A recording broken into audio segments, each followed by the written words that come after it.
Your alarm goes off, you hit snooze, then you tell yourself, 5 more minutes. 45 minutes later, you're not sleeping. You're scrolling. You've been watching Tung Tung Tung Sahur, making a house inside a fruit's stomach, watched a bunch of AI thirst trap videos without even knowing it's AI, and somehow ended up reading comments on a video you didn't even finish. And now, the guilt kicks in. You had a plan today. You were going to work out, start that project, actually be productive. Instead, you're already behind before you've even gotten up. Here's the thing. You don't have a laziness problem. You have a discipline problem. And discipline isn't something you're born with. It's something you build on purpose, like a muscle. Picture this. Your alarm goes off and you immediately get up. No negotiating with yourself. You sit down to work and actually start without scrolling first or taking a nap instead. You start saying, I'm already doing it, instead of I'll do it later. That person isn't a different person. That's you, just trained differently. And there's a simple system for training it. I call it the Lotus Method. It's built on 4 stages: root, stem, bloom, and thrive. Each one builds on the last, just like a flower growing out of muddy water and rising above it completely clean. Stick with me, because by the end of this video, you'll know exactly how to use it. Mike has a project due Friday. It's Monday. He opens his laptop, ready to start. 30 seconds later, he's checking his phone. 10 minutes after that, he's reorganizing his desk. An hour after that, the laptop's still open to the same blank page. Sound familiar? Mike isn't lazy. His brain is doing exactly what brains are built to do, avoiding anything that feels hard or uncomfortable. The good news is, that's fixable. Let's break down the method that fixes it, one stage at a time. Stage 1, root. Every lotus needs strong roots before it can grow. Discipline works the same way. You need a foundation before you need willpower. Step 1 is finding your reason.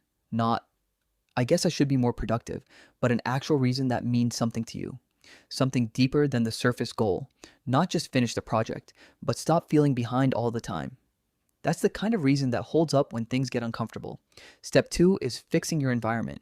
If your phone is sitting right next to you, screen up, notifications on, that's not a willpower problem. That's a setup problem.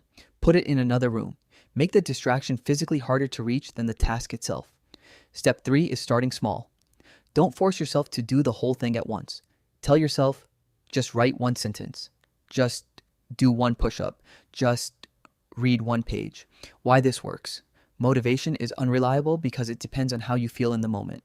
A strong reason and a distraction-free setup don't care how you feel. They just make the right choice, the easiest choice. Willpower is limited. The environment does the work for you.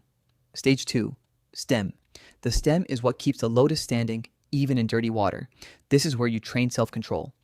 When you feel the urge to check your phone, or scroll, or bail on the task, count backward. 5, 4, 3, 2, 1, and move.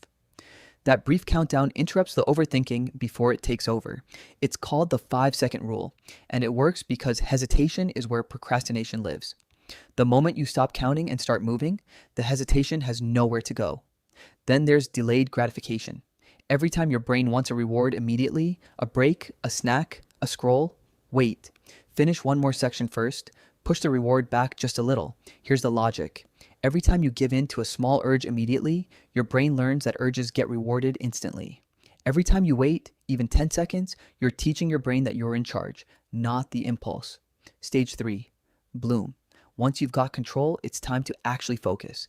A lotus blooms once it reaches the surface. This is where deep work happens. Set a timer. 25 minutes, 1 task, no tabs, no phone, no quick anything. This is called time blocking, and it's the difference between working for 3 hours and getting 15 minutes of actual output versus working for 30 minutes and getting 3 hours worth done. This works because every time you switch tasks, your brain needs time to refocus. That's called attention residue. 1 task, 1 block of time, 0 switching means your full brain power goes toward the thing that actually matters. Stage 4, thrive. A lotus doesn't bloom once and die. It keeps growing. This last stage is about making discipline permanent, not a one-day thing. Write down how the day went. Not to judge yourself, just to notice. And if you miss a day, don't spiral. 1 off day means nothing. 2 in a row is where the habit actually breaks. So reset immediately. Last thing, stop saying I'm trying to be disciplined and start saying I am disciplined. Small change in words, big change in identity. The key idea here is that when you track your behavior, you can't lie to yourself about your patterns. And when your identity shifts from trying to being, your brain starts protecting that identity. Skipping the habit starts to feel like betraying yourself, not just breaking a rule. So that's the Lotus Method. Root, stem, bloom, thrive. Find your reason. Control the environment. Train the pause before you act. Focus in blocks with zero distractions. Track it and make it who you are, not just what you do. Here's your challenge. Pick one habit, waking up earlier, working out, whatever it is, and run it through all 4 stages for the next 7 days. Just 7. Drop the habit you're picking in the comments right now. I read every single one and I'll be checking in on how it's going. If this helped, like the video and subscribe if you want to learn more about motivation and actually doing things instead of holding them off. Let's grow that lotus.